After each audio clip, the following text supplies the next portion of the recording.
తెలంగాణ రాష్ట్ర రాజకీయాల్లో సంచలనమైనటువంటి పరిణామం చోటు చేసుకుంది. ఎమ్మెల్సీ కవితను పార్టీ నుంచి సస్పెండ్ చేస్తున్నట్లు బీఆర్ఎస్ అధినేత కేసీఆర్ సంచలనమైనటువంటి నిర్ణయం తీసుకున్నారు. మరి గత కొంతకాలంగా మనం చూసినట్లయితే కనుక మరి బీఆర్ఎస్ సంబంధించినటువంటి పార్టీ వ్యవహారాల్లో కావచ్చు, దానికి సంబంధించినటువంటి క్రియాశీలక కార్యక్రమాల్లో కావచ్చు, కవిత దూరంగా ఉంటూ వస్తూ ఉన్నారు.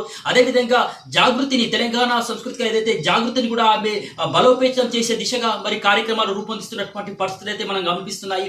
ఈ నేపథ్యంలోనే ఆమె పక్కా అంటే వ్యూహాత్మక వ్యవహరిస్తూనే మరోవైపు మరి బీఆర్ఎస్ నేతల పైన మరి ఆమె హాట్ ఏదైతే కామెంట్స్ చేయడం కావచ్చు, ఘాటు వ్యాఖ్యలు చేయడం కావచ్చు, బీఆర్ఎస్ అధినేత కేసీఆర్ కు మరి ఇది కొంత తలనొప్పిగాను, అదేవిధంగా కోపం తెప్పించినటువంటి విధంగా కూడా ఉన్నట్లు తెలుస్తా ఉంది. ఈ నేపథ్యంలోనే మరి పార్టీ లైన్ కవిత దాటారు కాబట్టి ఆమెను సస్పెండ్ చేస్తున్నట్లు ఇప్పటికే బీఆర్ఎస్ కూడా స్పష్టం చేసింది. ఈ నేపథ్యంలో ఇప్పటికే మనం చూసినటువంటి పరిస్థితుల్లో ఏదైతే మొన్న మధ్య జరిగినటువంటి మరి తీన్మార్ మల్లన్న కవిత పైన మరి వ్యాఖ్యలు చేయడం, దాని పట్ల బీఆర్ఎస్ నేతలు ఎవరు కూడా స్పందించకపోవడం కూడా ఆమె తప్పుపట్టినటువంటి పరిస్థితి తాజాగా మనం చూసాము.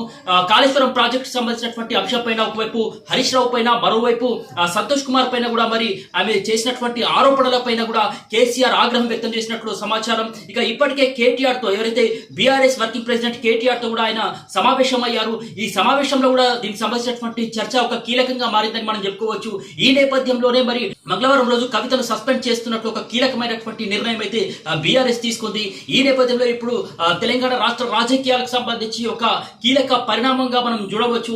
ఇప్పటికే కవిత కూడా మరి జాగృతిని బలోపేతం చేసే దిశగా ఆయా జిల్లాలలో కూడా ఆమె పర్యటనలు చేస్తున్నటువంటి పరిస్థితి, అదేవిధంగా కార్యక్రమాలు కూడా చేస్తా ఉన్నారు. మరోవైపు చూసినట్లయితే కనుక బీఆర్ఎస్ నేతలపైన కూడా ఆమె ప్రత్యక్షంగా పరోక్షంగా మరి వివాదాస్పదమైనటువంటి వ్యాఖ్యలు చేస్తుండడం, అదేవిధంగా పార్టీ కార్యక్రమాలకు దూరంగా ఉండడం, అదేవిధంగా బీఆర్ఎస్ పార్టీకి సంబంధించి అంటే కేసీఆర్ చుట్టూ దయ్యాలు ఉన్నారు అని చెప్పేసి కూడా మరి ఆమె వ్యాఖ్యానించడం. అదేవిధంగా చూసినట్లయితే కనుక మరి కొద్ది రోజుల క్రితం గత కొంతకాలంగా చూసినట్లయితే కనుక మరి బీఆర్ఎస్ కు అంటిముట్టనట్లుగా వ్యవహరిస్తున్నారు కవిత.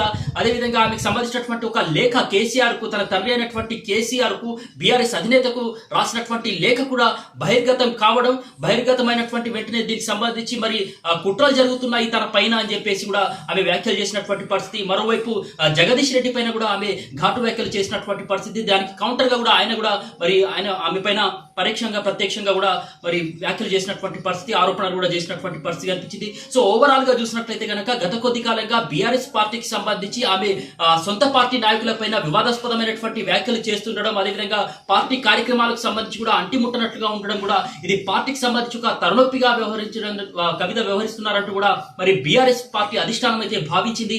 అదేవిధంగా రాబోయేటటువంటి రోజుల్లో కూడా ఇది పార్టీకి సంబంధించి మరి నష్టం కలిగించేటటువంటి అవకాశాలు ఎక్కువగా ఉంటాయని చెప్పేసి మరి అధిష్టానం ఒక అల్టిమేటం గా ఈ యొక్క కవితకు సంబంధించి మరి పార్టీ లైన్ దాటింది కనుక మరి ఆమెను సస్పెండ్ చేయడమే కరెక్ట్ అని భావించి అధిష్టానం అంటే బీఆర్ఎస్ అధినేత కేసీఆర్ అయితే ఆమెను పార్టీ నుంచి పూర్తిగా సస్పెండ్ చేస్తున్నట్లయితే ప్రకటించారు. సో దీనిపైన మరి కవిత ఎలా స్పందిస్తారని కూడా చూడాలి. సో చూడాల్సినటువంటి అవసరం ఉంది. ఎందుకంటే గతంలో కూడా మనం చూసాము. సో కేసీఆర్ కి సంబంధించి అంటే కేసీఆర్ ఒక మంచి నాయకుడే, కానీ ఆయన చుట్టూ మాత్రం దయ్యాలు ఉన్నారు అని చెప్పేసి మరి ప్రత్యక్షంగా పరోక్షంగా మరి సోదరుడు పైన, అదేవిధంగా మిగతా నాయకుల పైన కూడా మరి విమర్శలు చేసినట్టు మరి ఊహాగానాలు, వార్తలు కూడా వచ్చినటువంటి పరిస్థితిలో సో పార్టీ నుంచి సస్పెండ్ అయిన తర్వాత మరి ఆమె ఎటువంటి వ్యాఖ్యలు చేస్తారు అనేది కూడా మనం చూడాల్సినటువంటి అవసరం ఉంది. ఎందుకంటే అంటే ఆమె ముందుగానే ఈ యొక్క పరిణామాన్ని ఊహించే మరి యొక్క జాగృతికి సంబంధించి బలోపేతం చేసినట్లుగా కూడా మరి కొన్ని ఊహాగానాలు వినిపిస్తున్నాయి. రాజకీయ విశ్లేషకులు కూడా ఏదైతే ఈ యొక్క పార్టీ నుంచి ఆమె భవిష్యత్తులో కూడా సస్పెండ్ అయ్యేటటువంటి అవకాశాలు ఉంటాయి కాబట్టి మరి తన సోదరుడికి తనకు కూడా పడట్లేదు కాబట్టి